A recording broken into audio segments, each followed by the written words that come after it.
रामकृष्ण हरी. श्री संत ज्ञानेश्वर माऊलीचे जन्मस्थान असलेली पवित्र भूमी आपेगाव येथे मी दिनांक 15 जून रविवार रोजी स्वहस्तलिखित संदर्भ चित्रासह लिहित असलेल्या ज्ञानेश्वरीबाबत.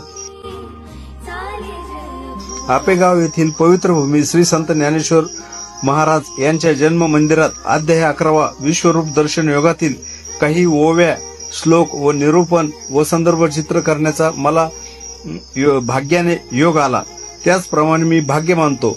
अशा प्रकारे माऊलींच्या पदस्पर्शाने पावन झालेल्या महाराष्ट्रातील पवित्र भूमीत जाऊन हा माझा आध्यात्मिक व पारमार्थिक उपक्रम राबवणार आहे. धन्यवाद.